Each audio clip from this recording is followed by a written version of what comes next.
Is this a good one? It's so funny. Okay, all right, we'll look at it. That's fine.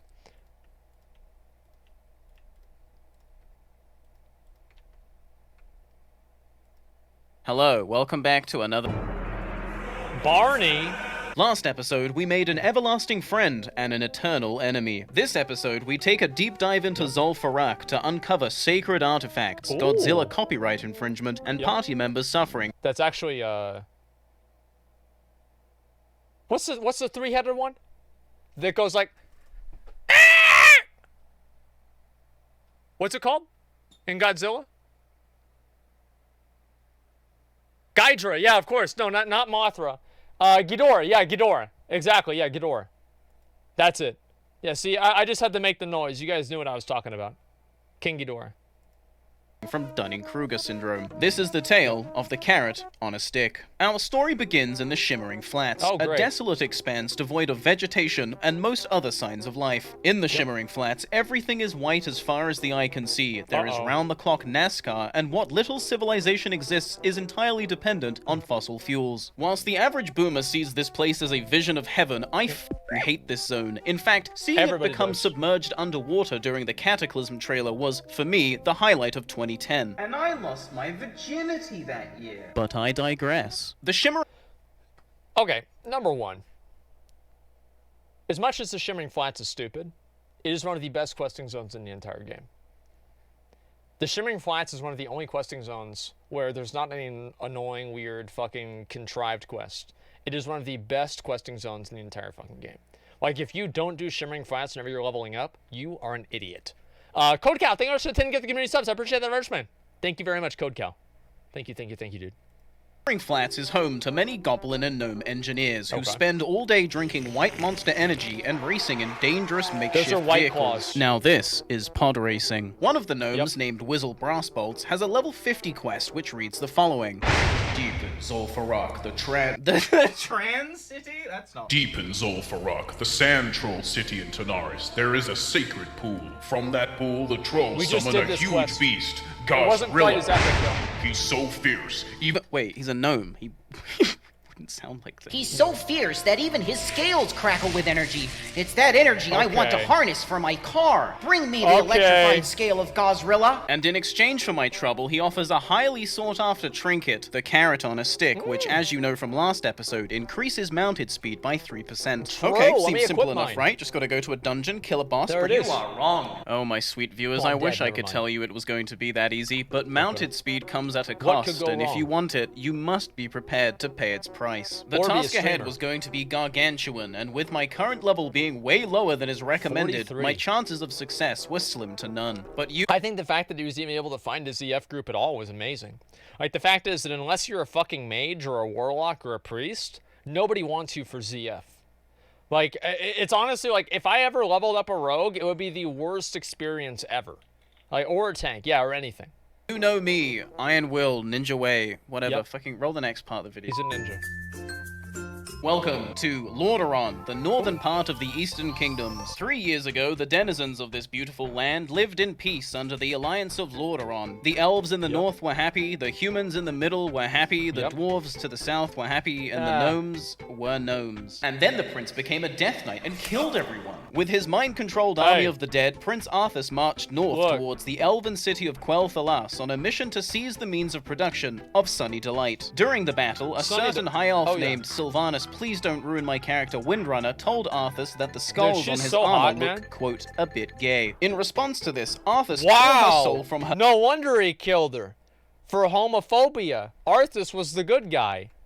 a body and turned her into a banshee. Some would argue that this was a disproportionate reaction. After wiping out the population of Northern Lordaeron, Arthas' mind control would dwindle and he'd fuck off back to Northrend to cry about it. No longer mind controlled, all the undead who used to live in Lordaeron were like, oh, I guess we just go back to living here then? And so Lordaeron became home to the Forsaken, the no longer mind controlled undead army led by Sylvanas Windrunner, and they're all super pissed at Arthas. I'm sure they will forgive and forget. Did you think we had forgotten. I love this character. This is one of my favorite Did you characters. think I thought this guy we was had badass. forgiven?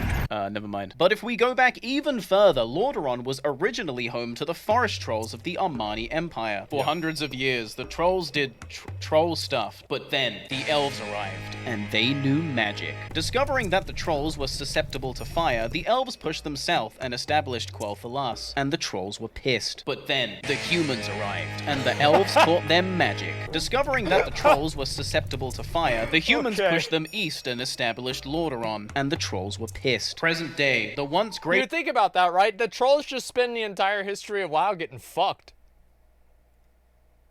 I feel like they're like one of like the indigenous peoples, and you know, like you have like the colonizers that come in. They're like, no, you can't be here anymore. And then you move down. No, you can't be here anymore either. And then somehow they're just stuck in fucking ZG or something. You know, and yeah, no wonder they're fucking pissed. RXMC, thank you very much for the 5. Get the community subs. I appreciate that very much, man. Thank you, dude. I love you. Armani Empire now looks like this, reduced solely to one area, the hinterlands. And the trolls are pissed. But why did I just tell you all that? Well, remember this gnome who just so casually asked us to kill Garzrilla for electrified scales? Yeah, it turns out this Garzrilla is actually a demigod secret boss, and his summoning ritual requires you to be in possession of an enchanted mallet. How to obtain the enchanted mallet, you ask? Well, luckily for me, this troll left an ancient tablet in their will, and it details how to obtain it. To create the mallet of Zul'Farrak, one must first travel to the altar of Zul and obtain the sacred mallet from a troll keeper. Next, one must bring the sacred mallet to the altar atop the troll city of Jin'Tha-Alor. Using the sacred mallet at the altar will infuse it with power and transform it into the mallet of Zul'Farrak. I never did the mallet of Zul'Farrak. I never did it. I was like, it's going to take up an inventory slot, and I'll just have somebody else do it anyway, and I don't need any loot from the boss to begin with, so this is a waste of my space. Yeah, I never did that. I was like, I'm not gonna fucking go down there. And also on top of that, I couldn't figure it out. I like that. The thing is, like, most of the quests that like, as I said, I threw away my laundry list of items that I needed for my Warlock, quest line, or my Warrior quest line for the Whirlwind Axe, and I never got it because I couldn't figure out how to look it up. I was a big fucking idiot. Okay, seems simple enough, right? Just gotta go ask the Troll Keeper for the mallet, then I go blank. You are wrong. The Troll Keeper in question lives in the hinterlands. The Troll Keeper in question is part of the aforementioned Armani tribe. The Troll Keeper in question is pissed. Now, I could spend the next couple years of my life working as an envoy for the Horde, easing tensions and improving relations with the Armani tribe, earning their trust over several years, and then eventually cashing in my socio-political clout points for a sacred mallet. But I don't have time for that. I just want to make Mount go fast. And so I set off for the hinterlands on a mission to obtain the Mallet of Zul'Farrak, the item required to summon Garzrilla. Following the directions of the tablet, I made for the altar of Zul, where the mallet's keeper would await me. Upon arriving, I find that the mallet's keeper, whose name can fuck off, is a level 50 elite mob. Oh, that's not good. And being a level 43 reanimated pile of bones, I begin to have second thoughts. Oh no, she's level 50! Now, you guys know me. The last thing I am is a quitter. I always stick it through to the end, and I don't quit. There's no way you I'm could gonna quit. But just as I turned to leave, I looked up and saw a familiar face, a mage by the name of Meryl's, who just yesterday I had a whole adventure with, the footage for which is unfortunately lost forever due to Windows' patented shutting down your computer right now, fuck you, technology. We have to install an update right now. Do you want to install it later or now? Put later. Okay. Okay, it's later now. Let's install the update. That's basically how they do things. Now, Meryl's wasn't here for the same reason I was, but that didn't stop them from being a total bro and helping me anyway. Together with this random warrior, we managed to take down Fuck Off and obtain the sacred mallet. Now, we just had to bless it. The intended way of doing this is to battle your way through the troll city of Jin'Tha-Alor, a city littered with elite mobs that increase in level as you ascend, eventually culminating in a grand battle with the leader of the tribe, Vile Priestess Hex, who is blocking your access to the altar required to bless the sacred mallet. However, my teammates opted for the high IQ play of running in, dying, walking back to your corpse, and repeating until you reach the summit. Being the insecure rogue player that I am, do you guys remember back in the fucking beta whenever we did this and I kept getting killed by those rogues? But I was actually mad there.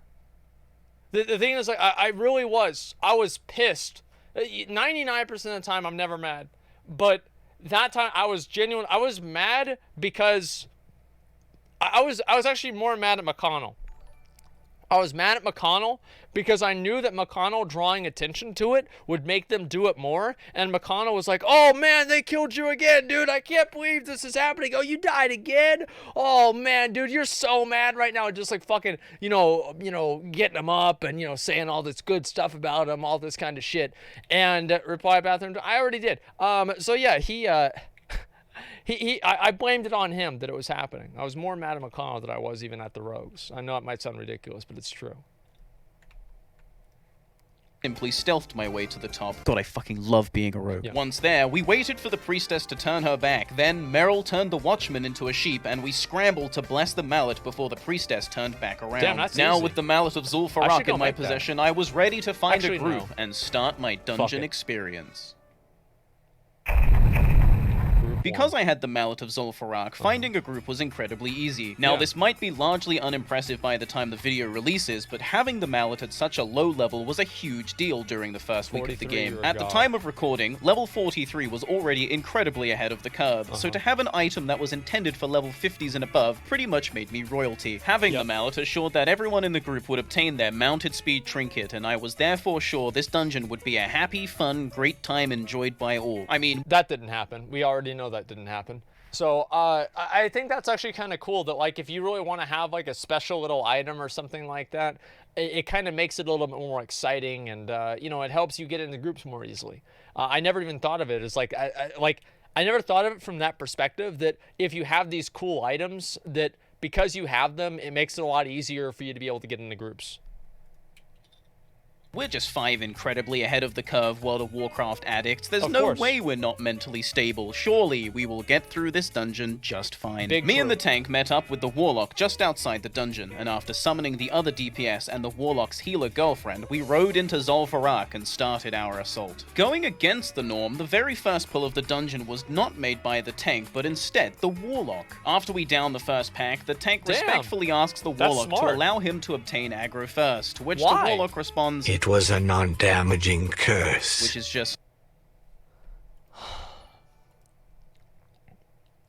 The funny thing about Classic WoW is the fact that as time has gone on, players are still as fucking stupid as they used to be.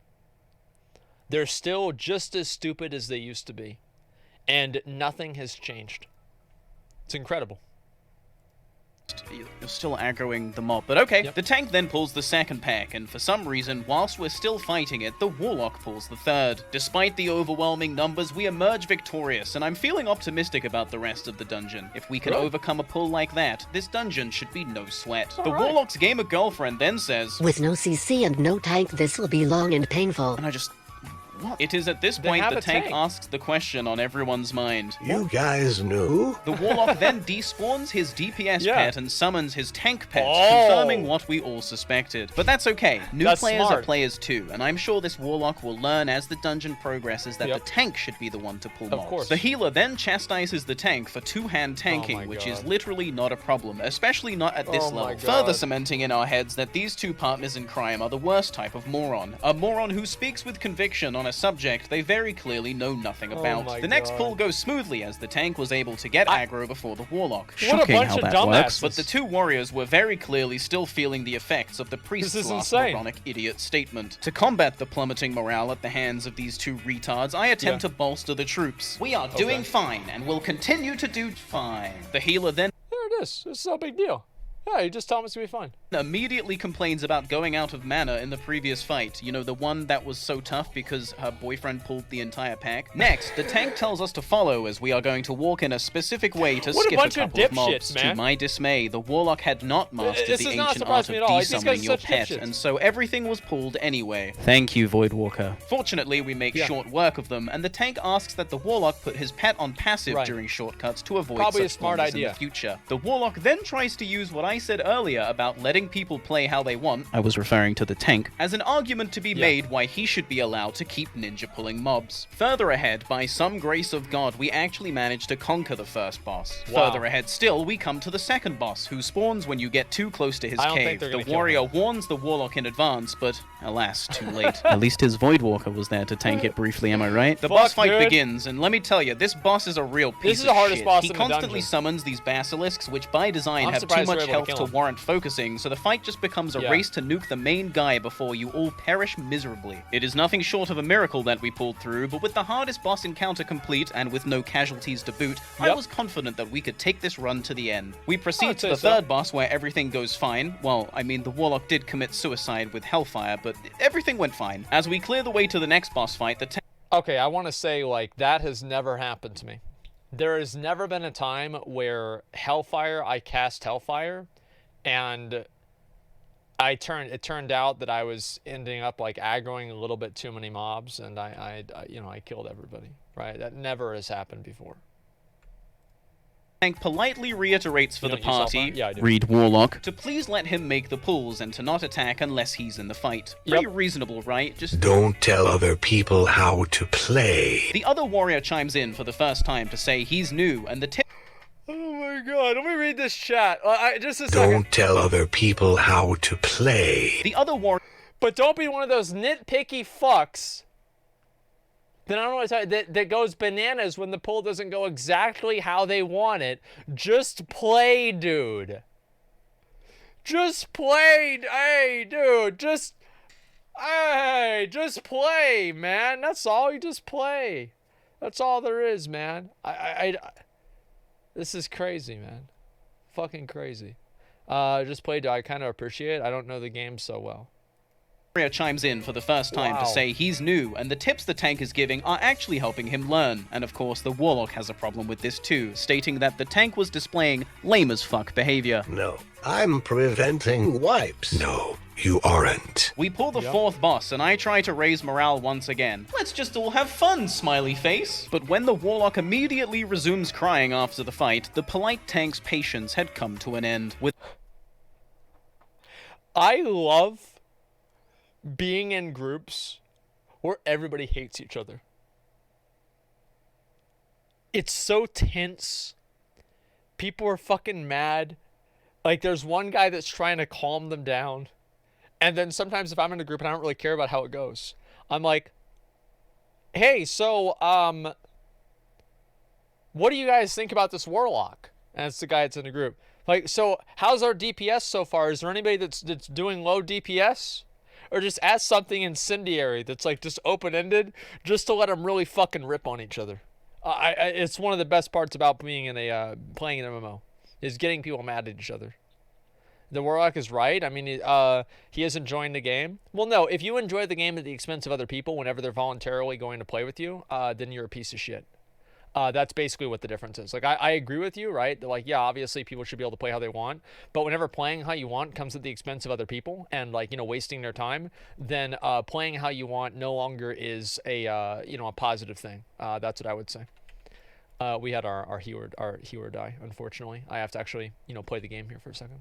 Without a further word, he posts the damage meters in chat for the last fight, revealing that not only is Baus the Warlock doing the least amount of damage out of the damage dealers, he's also being outdamaged by the tank and the healer. In fact, his pocket healer girlfriend is doing more than double his damage. Now, I'm no therapist, but I suspect being presented with the irrefutable evidence that he was fucking useless shattered through his Dunning-Kruger syndrome and induced a psychosis. I really don't care what you think, kid. Can we kick the lock? He isn't even doing damage. Crying even doing face, damage. stop! Baus the Warlock then left the party and took his healer girlfriend with him. Later, Wow. dipshit. Follow. Baus projects onto the tank and tells him to eat a bag of dicks before being Eat a big ejected ol' from bag the of instance. With a complete lack of self-awareness, he then starts Wow. whispering me all this bullshit about how the tank was toxic, and I tell him to take a breather. He tells me he's going to be just fine, and I totally believe him. I think, he'll be just fine. The last 30 minutes had been nothing short of a true test of patience, but with Group the end of the dungeon 1.5. quite literally in view, we weren't going to give up now. We replenished our group and marched onwards to what could only be certain victory. That carrot on a stick is so close I can taste it. After surviving the pyramid gauntlet, where waves after waves of trolls attempt to murder you, we clear the fifth boss encounter, which is actually the group of people we just rescued from captivity. Not a good day for these guys. I also remind the group that I have them Is the walk even doing damage? Like, that's... there are so many warlocks in this game. They're awful. Like, there are warlocks, so there'll be a mob that's at like 20% health. You'll have 2 warriors in a group, and the warlocks will be like, all right, let's full dot them up. Let's full dot them up. Let's get that corruption. Let's get that curse of agony. Let's get the fucking, let's get the siphon life. Hey, yo, let's drop an immolate on him. Okay, boys, let's make it happen. And then start channeling a fucking, a shadow bolt. And by the time the shadow bolt gets halfway through the cast, the mob dies. And the warlock, you look at the damage meter, warlock's doing like 74 DPS. Like, whenever I go and I do DPS in a raid on my warlock, average damage for me is like 1.1k. Like, probably 1.1k, usually if I have a good healer for Hellfire. Somewhere around there. Mallet of Zul'Farrak, which I must not have mentioned before because the warrior acts accordingly. With a positive spring in our step, we headed to the final encounter, and it was here that it became obvious just how much of a clown fiesta we had been putting up with before. Where Baus was a bumbling, ignorant moron, Bloodeye was a cold, calculated killer. He also didn't have his tank pet out, so good job, Bloodeye. The final boss fell, and it was time to move forward to the true goal. There you go. Gazrilla. For an hour, I had suffered through an agonizing dungeon experience at the hands of 2 idiots, but I was finally about to reap the rewards of my patience. Except not really at all, because we accidentally pulled one too many mobs on the way and wiped, and then Bloodeye immediately quit. Good job, Bloodeye. The party subsequently fell apart, and I was left carrotless and heartbroken. I'd like to tell you it gets better from here, but we all know it doesn't. And so, yeah, people that leave after one wipe in Classic WoW, I don't get mad at them. I feel sorry for them because they're stupid. Like, think about how much time they just wasted, how much of their own time they just wasted because of this. Like, they spent like maybe 20 minutes, 30 minutes going over there, and now they're just going to leave after one wipe. I can't believe it. Like, I don't feel bad for them at all. I'm just like, wow, you're stupid. We are just getting started.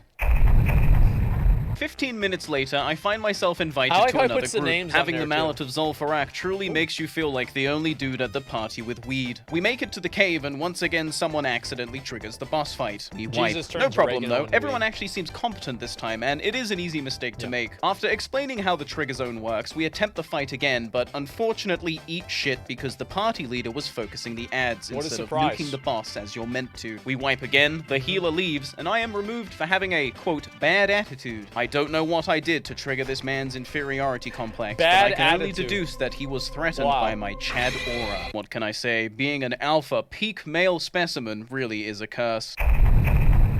20 minutes later, I get into another group, having Mallet of Zul'Farrak, you know the drill. Fast forward to the cave, same shit. And I just want to say right now, whenever you're watching all of these videos, this is why people dungeon grind. This is why. Is because if you're dungeon grinding and you have a group and you just run and you farm the graveyard, there's almost nothing that can go wrong. There's no bullshit. You just run it over and over and over, and that's it. That's the only reason why people dungeon grind, is they don't have to deal with this other dumbass bullshit.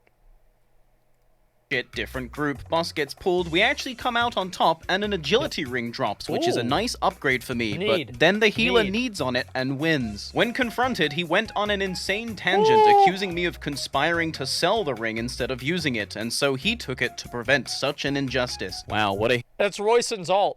No, I can't believe that, like, so, how do you even, what is the logic behind that? Well, he's going to need roll on it to sell it, so I'm going to need roll on it to sell it. Here's how you know somebody like this is actually just doing it selfishly versus actually because they believe in it.